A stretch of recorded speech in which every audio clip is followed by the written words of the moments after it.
Assalamualaikum warahmatullahi wabarakatuh. Alhamdulillahirabbil alamin. Wassalatu wassalamu ala asrofil anbiya'i wal mursalin wa ala alihi wa asbihi ajmain. Amma ba'du. Segala puji bagi Allah yang telah memberikan sebaik-baiknya nikmat berupa iman dan Islam. Salawat dan doa selalu terlimpahkan kepada Nabi Muhammad SAW beserta keluarga dan sahabat-sahabatnya. Perkenalkan, nama saya Kamsiah, NIM 12016003. Video ini dibuat untuk memenuhi tugas ujian tengah semester ganjil mata kuliah Islamic Marketing dan Manajemen. Yang terhormat Pak Adi Mursalin, SMM, selaku dosen pengampu mata kuliah Islamic Marketing dan Manajemen. Saya dari kelas 3C Akuntansi Syariah. Pembelajaran mata kuliah Islamic Marketing dan Manajemen sudah sampai di pertemuan ke-7. Saya sendiri hanya menghadiri 5 kali pertemuan, yang mana dikarenakan saya sering terkendala jaringan, karena di kampung saya tidak ada jaringan dan hanya mengandalkan wifi. Saya memohon maaf kepada Pak Adi Mursalin karena ada 2 kali pertemuan yang tidak saya hadiri. Alasan saya menghadiri kuliah ini karena ingin mempelajari lebih lanjut mengenai materi yang ada di mata kuliah Islamic Marketing dan Manajemen. Di awal pertemuan, saya juga sudah membaca RPS yang dibagikan dosen pengampu, yang mana isi RPS-nya terdapat judul pembahasan dari 1 sampai 16. Dan juga terdapat bahan kajian mengenai materi. Kemudian di RPS juga terdapat rancangan tugas yang mana menjelaskan bagaimana bentuk tugas. Bentuk tugas di sini menggunakan metode video record, yang mana materinya dibahas di Zoom. Kemudian setelah mengikuti Zoom, dilanjutkan dengan membuat video record yang telah tadi dibahas kembali ke video record, dan kemudian videonya ini diupload ke YouTube, dan kemudian linknya itu dibagikan ke grup WA dan grup Facebook. Dan selanjutnya di RPS-nya juga terdapat tujuan tugas, uraian tugas, dan kriteria penilaian. Dan di mata kuliah ini, mahasiswa atau mahasiswi disuruh menyimak materi yang dibahas di Zoom, kemudian dibahas kembali melalui video record dan diupload ke YouTube. Dan di sini saya sudah membuat video mengenai konsep manajemen pemasaran Islam, maqasid syariah, peran pemasaran dalam Islam, dan tabayun dalam lingkungan bisnis Islam. Baiklah, saya akan menjelaskan sedikit mengenai materi yang sudah saya bahas melalui video record. Yang pertama, materi mengenai konsep manajemen pemasaran Islam. Pemasaran merupakan tempat di mana adanya penciptaan, penawaran, dan pertukaran segala yang bernilai dengan orang atau kelompok. Pasar berfungsi sebagai tempat manusia untuk mencari rezeki, seperti berdagang, dan pasar sebagai tempat untuk mencari dan memenuhi kebutuhan setiap manusia. Pemasaran Islam adalah sebuah disiplin bisnis strategi yang mengarahkan proses penciptaan, penawaran, dan perubahan values dari satu inisiator kepada stakeholdernya, yang dalam keseluruhan prosesnya sesuai dengan akad serta prinsip-prinsip Al-Quran dan hadis. Karakter marketing syariah yaitu yang pertama ada testis, yang kedua etis, yang ketiga realistis, dan keempat humanitis. Kemudian materi mengenai maqasid syariah.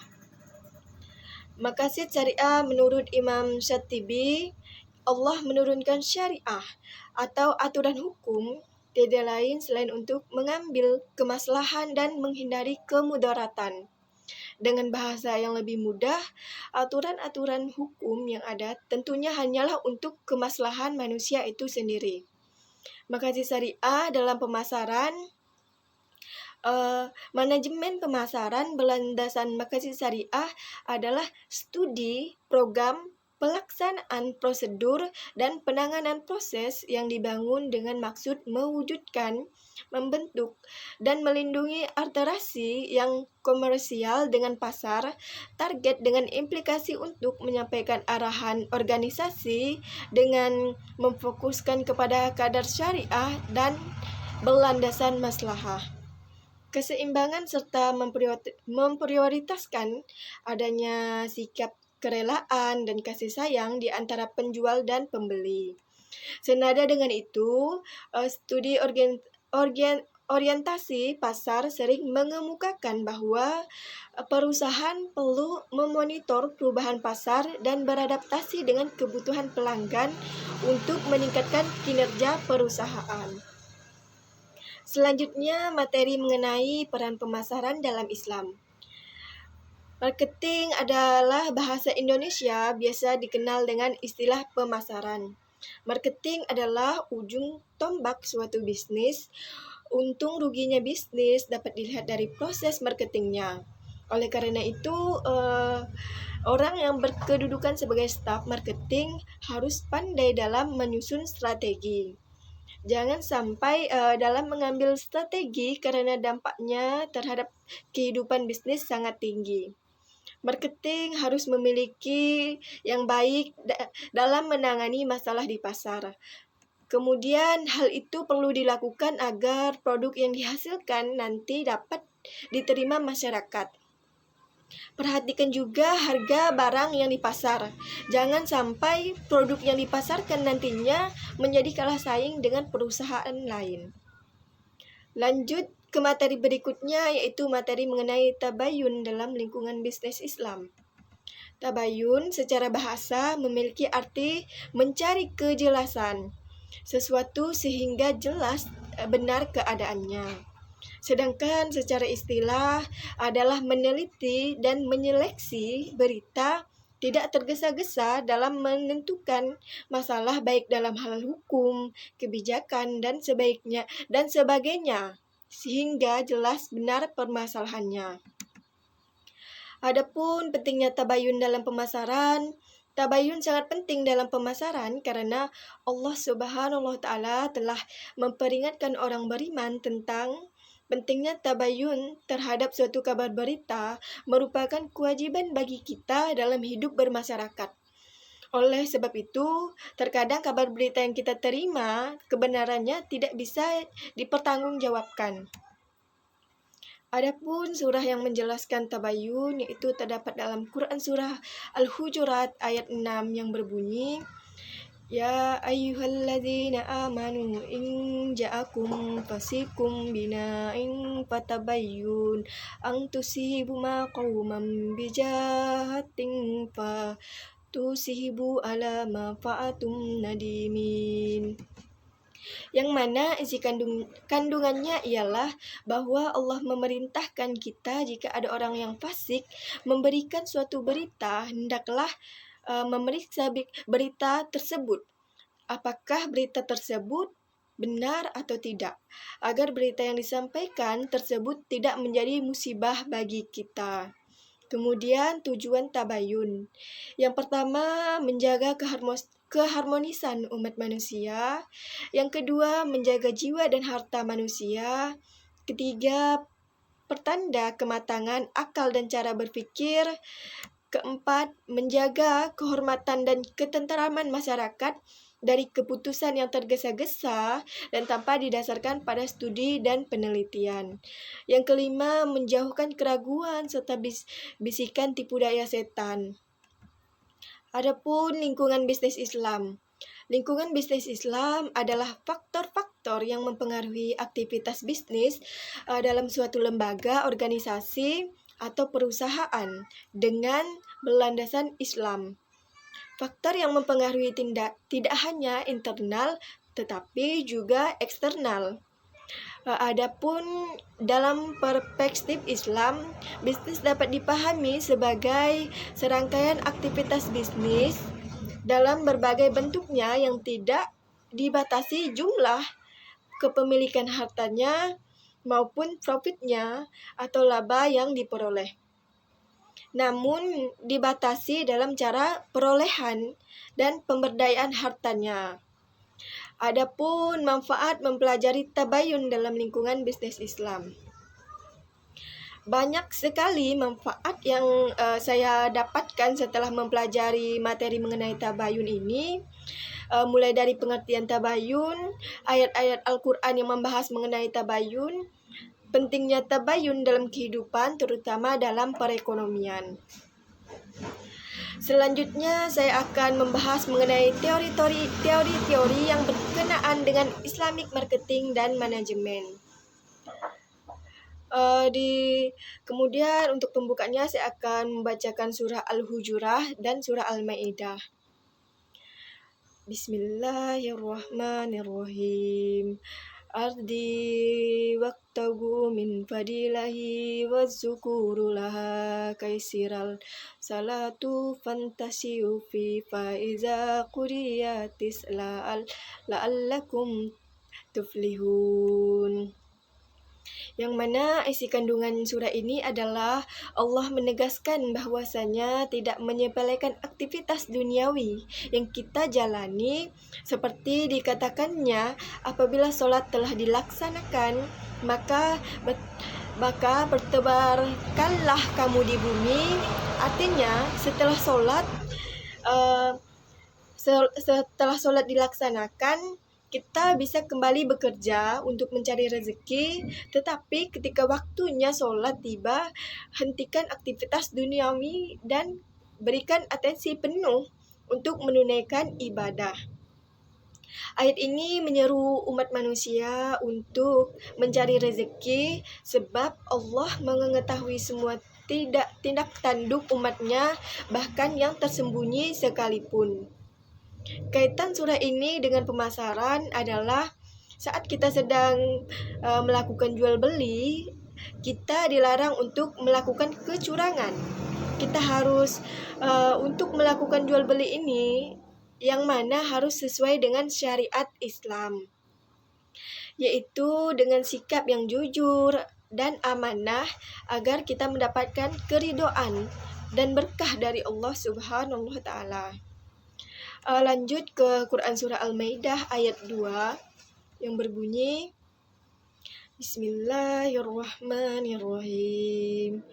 Ya ayyuhalladzina amanu la tuhillu syara'ilahi wa lassi sahral harama wa la haddi wa la qalaida wa la aminal baitul haram yabtaquna fadala min rabbihim waridwana ma'iza halatum fastadu wa la yajramatakum syayina annu qawmim anna sadakum anil masjidil haram antattadu wa tawwa'anu ala biri wa taqalwa wa la ta'awwanu ala ismi wal udwani wa taqallaha innaha saydul iqbal. Isi kandungan surah ini adalah mengajarkan kita bahwa sikap saling tolong-menolong merupakan pondasi dalam membangun kerukunan hubungan antara masyarakat, karena tolong-menolong mencerminkan segala perilaku yang memberi manfaat pada orang lain, yakni saling membantu untuk meringankan beban orang lain dengan melakukan tindakan nyata. Kemudian lanjut ke konsep pemasaran dalam Islam. Pemasaran Islam adalah sebuah disiplin bisnis strategi yang mengarahkan proses penciptaan, penawaran, dan perubahan values yang dalam keseluruhannya prosesnya sesuai dengan akad serta prinsip-prinsip Al-Quran dan hadis. Konsep pemasaran Islam terdapat dalam Quran surah Al-Jumu'ah ayat 10 yang berbunyi, Bismillahirrahmanirrahim. Faiza qudhiyati sholatu fantasiru fil ardi wabtahu min fadlillahi wazzukuraha kasiran la'allakum tuflihun. Yang menjelaskan tentang apabila kita telah melaksanakan solat, maka hendaklah pergi keluar rumah untuk mencari rezeki dan karunia Allah, untuk selalu mengingatkan Allah agar kita senantiasa mendapatkan keberuntungan. Salah satunya dengan berdagang, seperti firman Allah yang terdapat pada Quran Surah Al-Baqarah ayat 275. Kemudian ada pernyataan yang menyatakan bahwa Islam sebagai jiwa dalam bisnis dan pemasaran. Tentu saja saya setuju dengan pernyataan ini karena menurut saya dalam berbisnis kita harus selalu menerapkan prinsip-prinsip Islam agar bisnis tersebut terhindar dari riba maupun kecurangan. Selain itu, pemasaran Islam juga mudah diterima oleh masyarakat. Maka dari itu, Islam sangat berperan penting dalam bisnis maupun pemasaran. Kemudian, saya akan membacakan surah Al-Baqarah ayat 282. Allah Subhanahu wa taala berfirman, Bismillahirrahmanirrahim.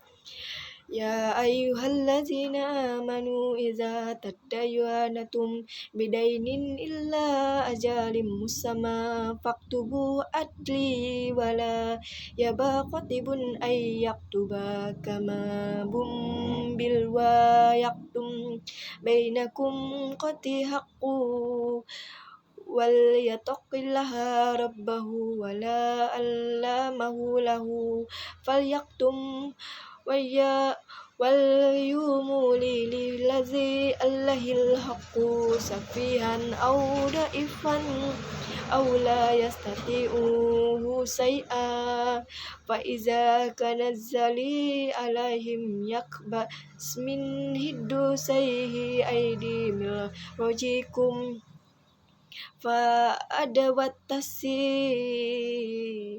Iyuhu bilayyumila huwa falyumil wa suhada illam yakuna rajulaina farajulau wa mra'ati mimma taradawna minasi suhada Iza ma ukwa wala ya basi antadillah ihdanu wa fastu zakira ihdahu wal giran akabira illa ajalhi zalikum aksatuduhu wala ta'wamu an taktubuhu sayyadati wa adna ala tartau illa an takunna tijaratan indalahi wa akwa mulisihirtu hadiratan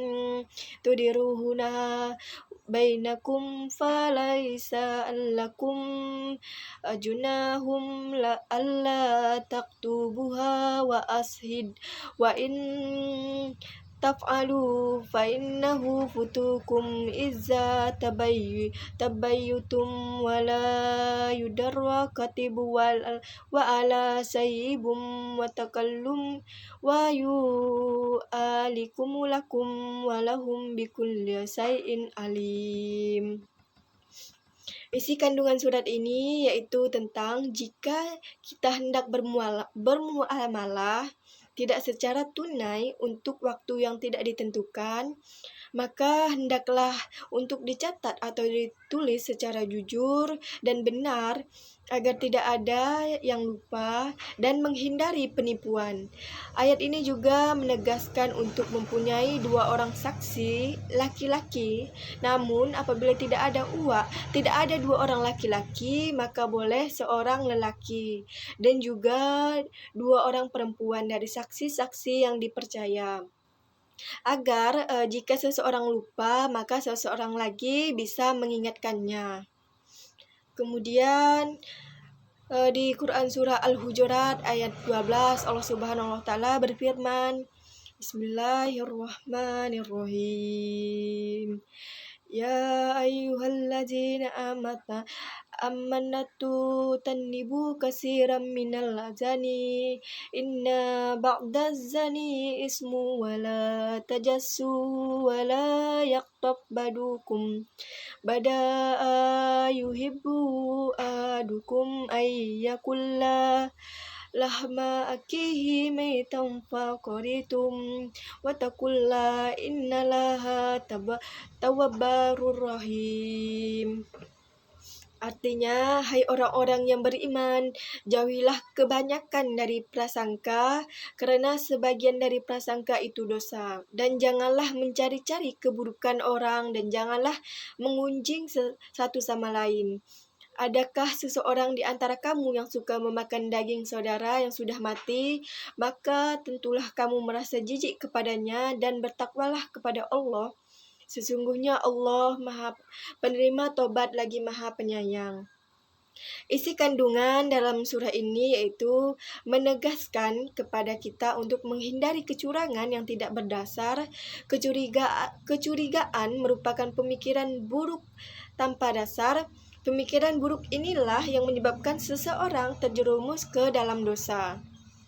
Jika dikaitkan dengan pemasaran yang dilakukan perusahaan, ketika ada persaingan di dalam pemasaran perusahaan, hendaklah jangan berprasangka buruk. Bersainglah dengan adil sesuai dengan yang diajari oleh Islam. Kemudian, saya akan menjelaskan maqasid syariah dalam pemasaran. Manajemen pemasaran berlandaskan maqasid syariah adalah studi program pelaksanaan prosedur dan penanganan proses yang dibangun dengan maksud mewujudkan, membentukkan, dan melindungi alterasi yang komersial dengan pasar target dengan implikasi untuk menyampaikan arah organisasi dengan memfokuskan kepada kadar syariah. Kemudian, saya akan membacakan surah-surah yang menjelaskan tijarah beserta isi kandungannya. Surah-surah yang menyebutkan kata tijarah antara lain ada surah An-Nisa ayat 29, surah At-Taubat ayat 24, surah An-Nur ayat 73, surah Fatir ayat 29, surah As-Safa ayat 10, surah Al-Jumu'ah ayat 11. Dan saya akan membacakan yang pertama surah An-Nisa ayat 28. Allah SWT berfirman, Bismillahirrahmanirrahim. Batili illa an takuna innakum bil ya ayyuhallazina amanu la takullu amwalakum batijaratan ataradim minkum wala taqtulu anfusakum innallaha kana bikum rahima. Adapun isi kandungan surah ini yaitu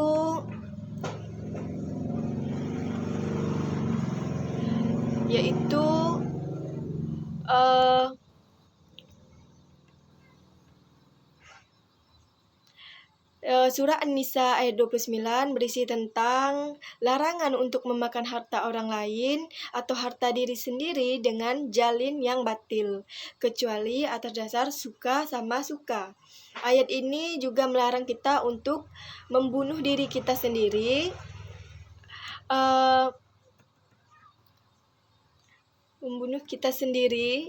dan saya lanjutkan ke surah At-Taubah ayat 24 yang berbunyi A'udzubillahi minasyaitonirrajim. Bismillahirrahmanirrahim. Qul in kana aba'ukum wa abna'ukum wa ikhwanakum wa azwajukum wa asyaratum wa amwaluni taratuhuma wa tijaratum taksyawna kasadaha wa masikunu taradaunaha ahaba ilaikum minallahi wa rasulihi wa jilahaditin fi sabilihi fasakin qaumal bi amir walahu la yahdil tarabbasu hatta yatiyalahu.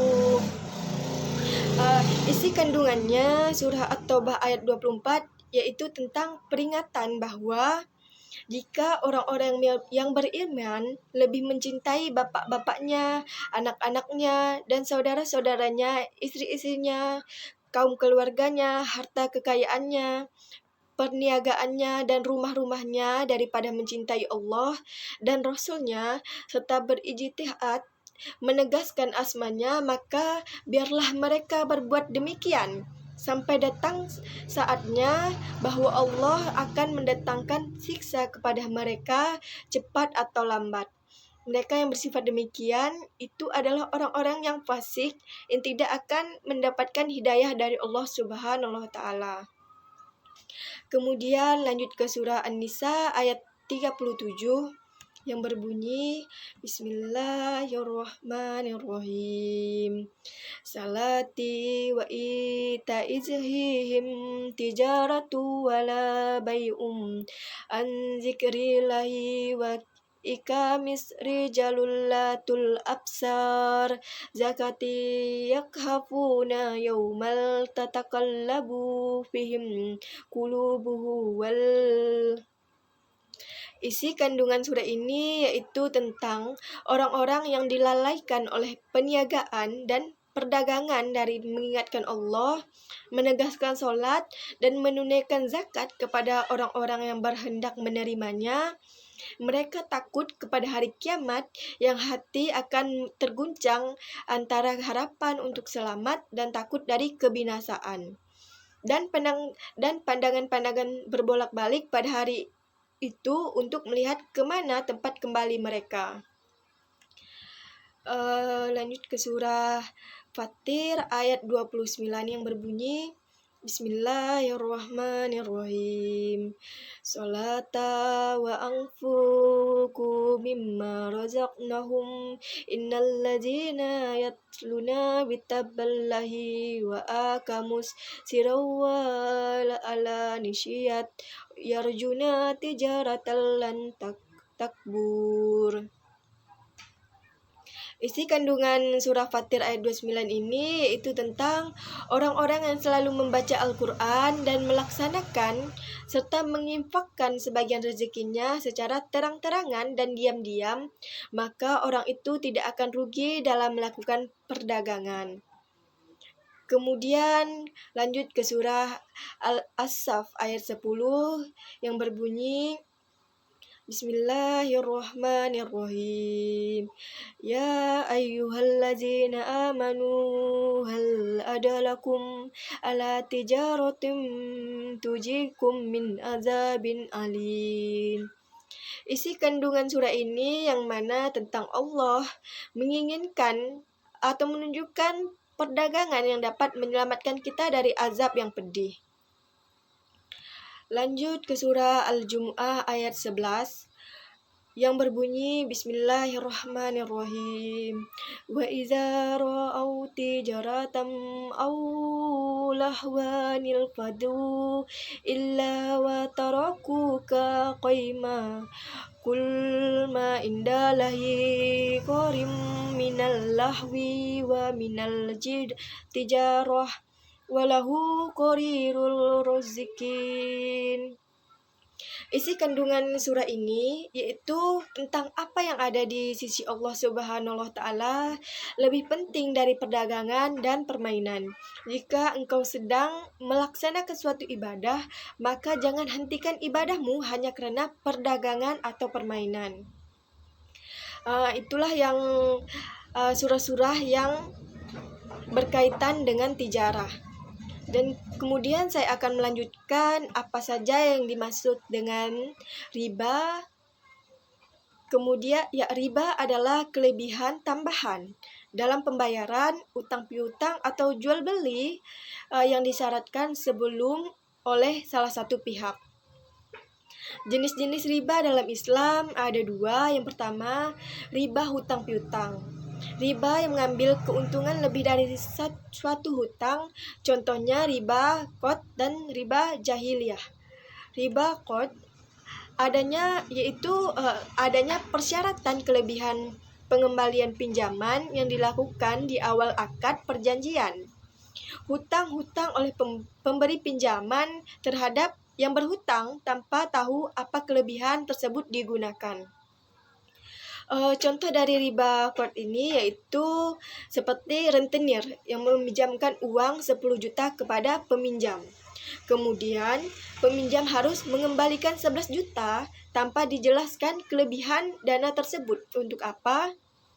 Tambahan 1 juta pada kasus inilah yang disebut sebagai riba fraud dan hanya akan merugikan peminjam plus menguntungkan si rentenir.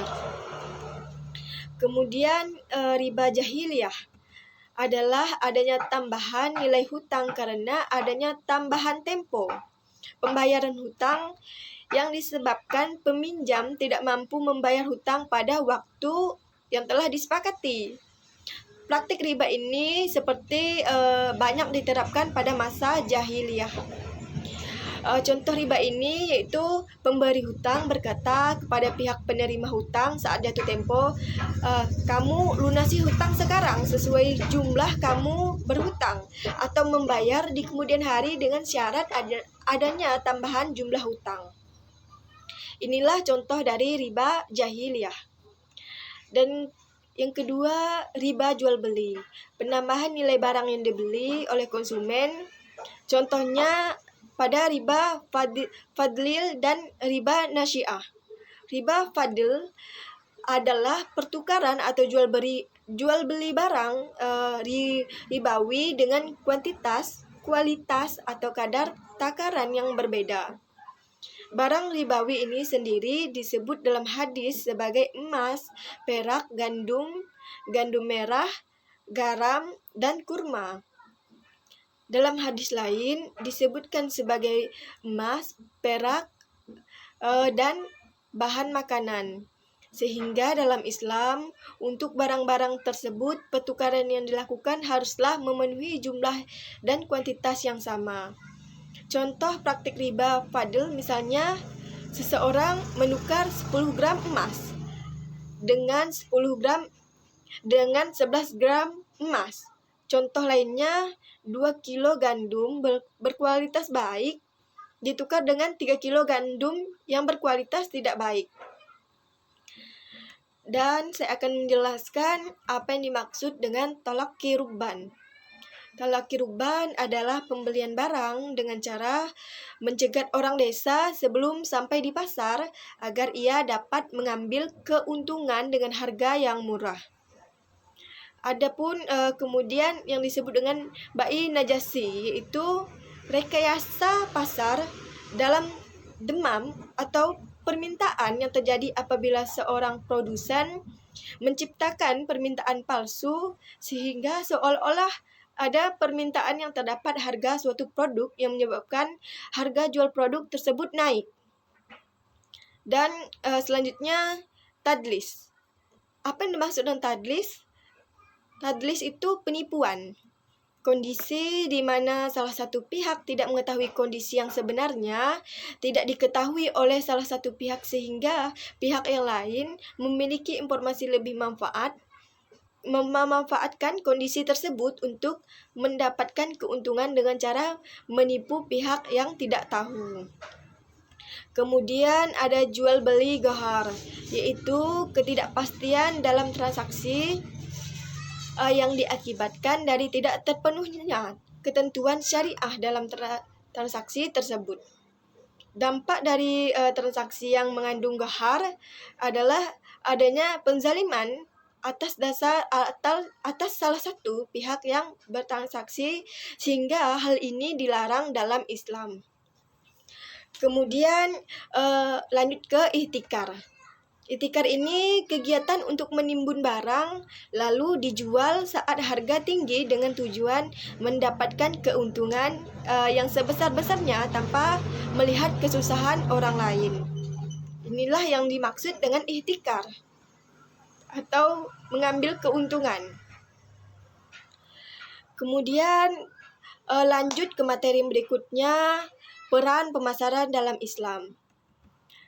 Peran pemasaran dalam Islam meliputi yang pertama, sektor bisnis. Pemasaran sangat dibutuhkan untuk pengenalan produk berbagai perusahaan dibandingkan industri, pelayanan, penerbangan, dan perbankan, dan lain-lain. Yang kedua, sektor non-profit. Pemasaran digunakan sebagai upaya promosi organisasi, perguruan tinggi, rumah sakit, dan berbagai kelompok kesenian atau komunitas lainnya untuk menarik permintaan. Yang ketiga, sektor internasional, yaitu pemasaran digunakan oleh perusahaan multinasional yang bertujuan meningkatkan pemasaran global. Adapun cara mengembangkan strategi dan rencana pemasaran dalam Islam yaitu adanya segmentasi pasar.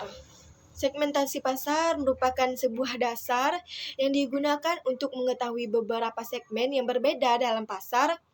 Dalam setiap segmen terdapat berbagai pembeli yang memiliki kebutuhan. Selanjutnya, penentuan posisi agak pasar atau marketing position atau market. Perusahaan berusaha memiliki pola konsentrasi pada khusus yang dapat memberikan kesempatan maksimal untuk mencapai tujuan pelopor. Kemudian, strategi memasuki pasar. Ada beberapa cara yang ditempuh perusahaan untuk memasuki segmen pasar yang dituju, yaitu yang pertama, memasuki pasar dengan membeli perusahaan lain. Yang kedua, memasuki pasar dengan berkembang sendiri. Yang ketiga, memasuki pasar melalui kerjasama dengan perusahaan lain. Adapun strategi marketing. Strategi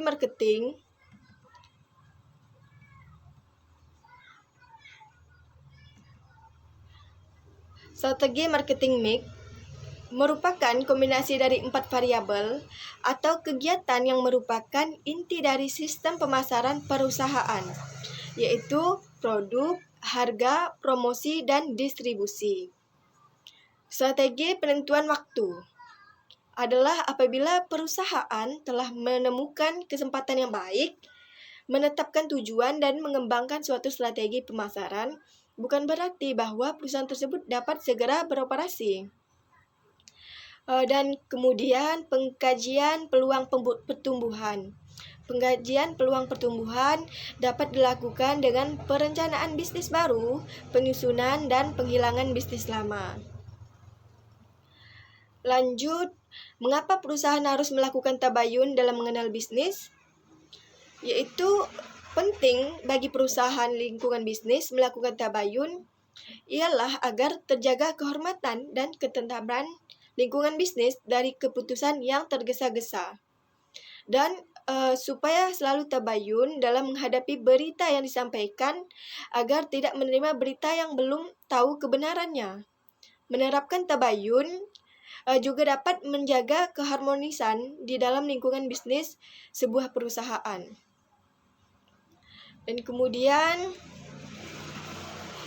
perintah untuk bertabayun juga sudah dijelaskan di dalam Quran Surah An-Nisa ayat 94 yang berbunyi, Bismillahirrahmanirrahim.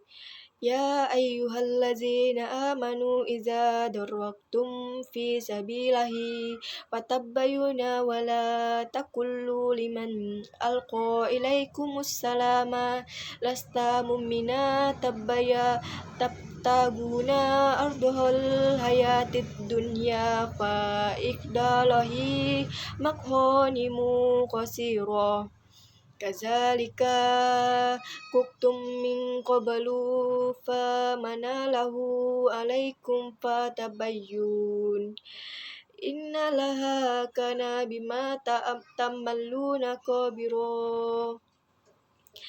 Kandungan dari surah An-Nisa ayat 94 adalah Allah memerintahkan kepada orang mukmin agar mengadakan penelitian terlebih dahulu sebelum membunuh seseorang yang dianggap musuh, agar jangan sampai membunuh seseorang yang telah menganut agama Islam apabila jika pembunuhan itu dilakukan hanya karena keinginan untuk memiliki harta benda.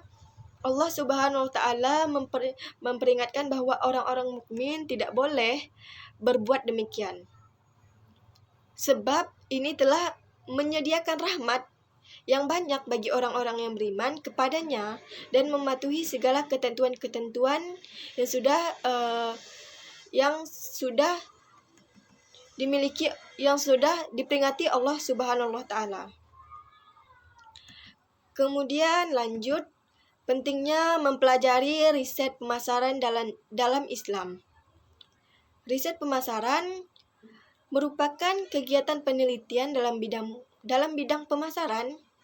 Oleh karena itu, riset pemasaran akan mempermudahkan mencatat kemasukan dan pengeluaran serta pengumpulan data lebih akurat. Riset pemasaran dalam Islam sangat penting karena riset ini digunakan untuk melakukan pengumpulan, pengolahan, analisis, dan interpretasi data secara sistematik sehingga dapat digunakan sebagai masukan dalam pengembalian keputusan di bidang pemasaran barang dan jasa. Adapun cara membangun nilai kepuasan pelanggan dalam Islam. Loyalitas pelanggan dalam perspektif Islam adalah loyalitas yang tidak bertentangan dengan konsep paradigma Islam. Adapun cara membangun nilai kepuasan pelanggan yaitu dengan memperbaiki pelayanan, selalu memperbarui iklan, produk agar tidak ketinggalan zaman. Selalu berkomunikasi dengan baik kepada pelanggan agar pelanggan merasa nyaman. Kenyamanan pelanggan berbelanja serta memberi kemudahan proses pembelanjaan dan pembayaran. Kemudian harga-harga barang tidak terlalu mengambil keuntungan dari hasil penjualan. Selain itu, dengan bersikap lemah lembut juga akan mengingatkan kepuasan pelanggan sebagaimana firman Allah Subhanahu wa taala dalam Quran surah Ali Imran ayat 159 yang berbunyi, Bismillahirrahmanirrahim. Fabima rahmatin minallahi lahum walau kunta fazzalhum ghalizal qalbi lang fadalahu min hawlika fafu anhum wastaghfir lahum wasawwihu fil fa iza tawakkal Allah inna laha yuhibbul muttawallakilin. Di dalam surah ini menjelaskan bahwa sikap lemah lembut adalah faktor penting dalam memberikan layanan sepenuhnya agar pelanggan merasa memperoleh kepuasan sesuai yang diharapkan biar lebih rapat. Dengan mengutamakan kepentingan pelanggan juga akan memberikan nilai loyalitas pelanggan. Sebagaimana firman Allah Subhanahu wa taala yaitu dalam Quran surah Al-Hasyr ayat 9 yang berbunyi, Bismillahirrahmanirrahim. Walazina tabawwa'un darra wa immana min qablihim yuhibbuna man hajara illahim wa la yajiduna fi sudurihim hajjatan mimma utu wa usiruna alla anfusihim wa la kana bihim qaslaha wa la may yuqasuha nafsihi wala ulaika humul muflihun. Dalam ayat ini menjelaskan bahwa mengutamakan kepentingan orang lain merupakan faktor penting dalam kepuasan pelanggan. Karena mengutamakan kepentingan orang lain sangat dianjurkan dalam Islam. Mungkin itu saja yang dapat saya sampaikan. Untuk menutup video ini, marilah kita berdoa bersama-sama. A'udzubillahi minasyaitonirrajim. Bismillahirrahmanirrahim. Subhanakallahumma wa bihamdika asyhadu an la ilaha illa anta astaghfiruka wa atubu ilaik. Sekian dari saya, kurang dan lebihnya mohon maaf. Semoga materi yang saya sampaikan bermanfaat bagi kita semua. Wabillahi taufiq wal hidayah. Wassalamualaikum warahmatullahi wabarakatuh.